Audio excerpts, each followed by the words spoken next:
Cooper, congrats on Obsession. The reception and the box office hold for this film has just been remarkable. There's really nothing quite like it. Like you have to go back to the Blair Witch Project for even like any comparison, and even that's different.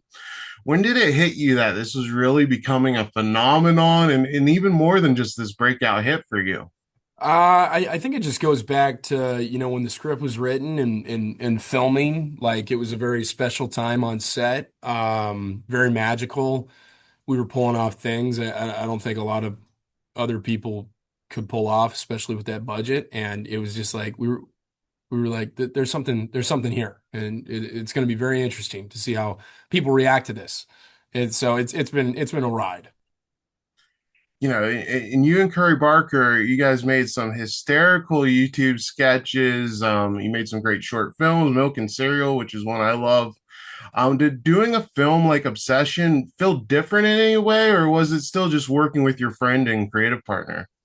Not at all. It really just felt like working with Curry. We had a nicer camera, we had a few more people, an organized schedule, but no, like going to like the $1 billion scene. That was just like me in front of the camera, him behind, and him like, hey, try this, and oh, let's do this, let's keep rolling. It felt like we were shooting a sketch, and I think that was really great. I think that's what made it that much more special. There wasn't much pressure on it. Yeah, I wanted to ask you about that $1 billion scene. That wish scene is just so hysterical.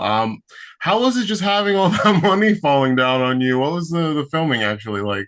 Well, I wish there was an actual $1 billion falling on me. Obviously, a lot was VFX, so it was actually very awkward to act like I'm getting hit by $1 billion. We had some rubber and some other paper being thrown at me or dropped on me, but it was a little challenging. And Curry's just like behind camera laughing, like he's like it looks so stupid, but he obviously always makes it look good. So that's where I'm like, okay, I just got to trust the director here and the editor. Yeah, the end product looked great, and I really liked all the dark humor in Obsession. I felt bad when during my screen because I was like the only one laughing at some points, but like there's clearly a sense of humor that balances out the legit scares. How was it working with Curry and especially the new collaborators to really nail that tone? Obviously, you and Curry go back, so you know exactly what he wants. But how was it kind of like finding that tone with everyone else? It was honestly pretty simple, and what's great is you'll see, we have a lot of our kind of our recurring guest stars, if that's a bad idea, that pop up in the movie. You've got Haley Fitzgerald, Anthony Pavoni, Malcolm Kellner, like they all kind of filled the space, which was cool, and they know that what we like to do, but like Indy, Michael, Megan, they get it. They're so good. It was very easy. Like the bar scene was a lot of fun, a lot of camaraderie and comedy and timing to that. And same with the party scene, like so much fun. It was great. A cool side product of Obsession becoming such a hit is a lot of people are revisiting you and Curry's past work. How has it been seeing people find these great sketches and Milk and Cereal and these other works and really like a whole new audience has been opened up to it? It's been great. I mean, I think we've gotten, over 100 or 200 million views in the last month on our, channels alone. And it's just been crazy. Like a million people new people have watched Milk and Cereal and all our other shorts, like, which is so cool because we put a lot of work into those. I'm glad people are finding it. And it's fun to see the bad idea people who still don't realize that we did Obsession are figuring that out, and they're going to see the movie, they're commenting about it. It's cool. They're great. They're the reason this is happening. And I want to ask you about Michael Johnston, because your character and Bear and Ian, they really feel like friends. How was it just working with Michael to really establish that camaraderie between them? Because it feels very real. I've had relationships where I'm one or the other on that side. It's a fun Yeah, balance. yeah, it was great, really easy. Michael's just fun. He's a bro. When he got cast, I made sure to get his number immediately, and we we'd have game nights together. Him and I would go to we'd go work out at the gym together, get lunch, do whatever we could to just kind of really become better friends and get to know each other. And great relationship. I'm super glad to have him. You got to tell me about the game nights. What games were you playing? A lot of Monopoly Deal at the time was what we played, which can get very chaotic. That might be a way to make enemies rather than friends. You know, Monopoly Yeah, has broken some friendships for sure.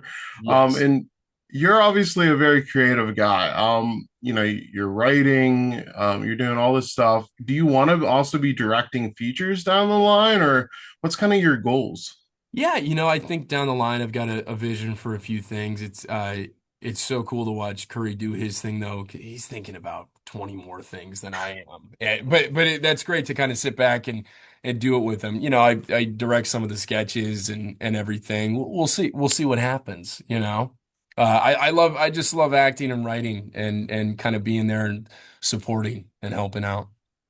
Really excited to see what you do in the future. And I have to ask you about Indy. She is just getting all her flowers, which are so well deserved. Can you just speak to what stood out about her as a scene partner? Because she can just on a dime, go from this bubbly personality to being downright menacing and very uncomfortable. How was that off the set? Just interacting with her. That had to be wild to see. It was really honestly normal. Like we were just having so much fun. It was so unserious, like just call cut and we're just having a laugh, but she knows how to lock in. I wish her and I had more scenes together. It's through Bear's POV, so we don't. But that was one thing I wish about the movie. My last question for you. You just wrapped Anything But Ghosts. You wrote that with Curry. What kind of tone can we expect from that? Is it going to be a bit more humorous, or what's the tone like? It's gonna be a little more humorous, and I won't give too much away, but I really like Widow's Bay right now, and I think there's a similar tone to that. Oh, that's great. That's one of my favorite shows at the moment, so I love that. Cooper, congrats on Obsession, and I can't wait to see what you guys do next. Thank you.